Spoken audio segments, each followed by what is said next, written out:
কোথায় যাচ্ছ তোমরা? গুড়োগুড়িটা কোথায়? আমরা আজকে যাচ্ছি দীঘায়, ঠিক আছে? আমরা বেরিয়ে পড়েছি বাড়ির থেকে, তো সবাই মোটামুটি বেরিয়ে গেছে, কিন্তু আমাদের লেটু পিসিরা এখনো আসতে পারেনি। আমরা এখন যাচ্ছি স্টেশনের চত্বর। টাটা।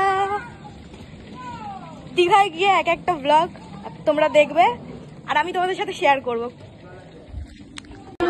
তো গাইস, আমরা এখন রয়েছি নৈহাটি স্টেশন। এখান থেকে যাবো ব্যান্ডেল, ব্যান্ডেল থেকে হাওড়া, তাই তো? কোথায় যাচ্ছ আজকে? দীঘা। কি খুশি! শুধু একা না, সবাই ফুল ফ্যামিলি। কোথায় যাচ্ছ দিদুন? সবাই দেখো কত লোক, মানে আমরাই শুধু একা যাচ্ছি দীঘায়। সবার হাতে ব্যাগ, ওখানে আরো আছে।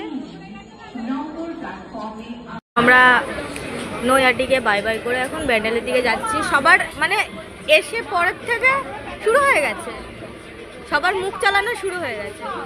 এই যে আমার গুড়গুড়ি, একবার শুধু দেখো, মানে ও একটা পাপড় নিয়ে যে কত ঢং করছিল, না দেখলে বিশ্বাস করবে না। আমি জাস্ট ক্লিপগুলো নিতে পারিনি, তাই। ফাইনালি আমরা দীঘা স্টেশন, এখন বাজে 7:46। তো আমাদের আলাদা আলাদা যেহেতু বগি ছিল, সবাই এসে জড়ো হচ্ছে, আর আমাদের অবস্থা বেহাল বেহাল। এমন একটা সিটে পড়েছিলাম, প্রচুর কষ্ট হয়েছে আজকে। ঘুমিয়ে এসছে, ঘুমিয়ে। দেখো গাইস, সবাইকে দেখো কি অবস্থা চোখ মুখের। তাহলে চলো বাই বাই, আবার পরে দেখা হচ্ছে। তো ফাইনালি মানে এত অপেক্ষার পর গাইস, এত অপেক্ষার পর আমরা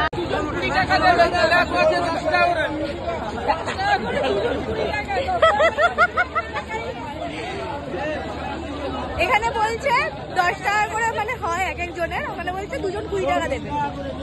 না বুঝি না, ছ্যাপ লাগছে।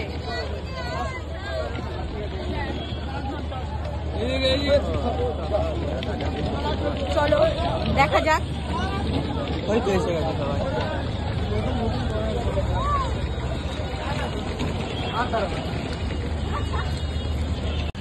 সো গাইজ, আমরা আবার গিয়ে হোটেলে গিয়ে কথা বলছি। এখন আমরা যাচ্ছি, গিয়ে তোমাদের সাথে দেখা হবে, কথাও হবে।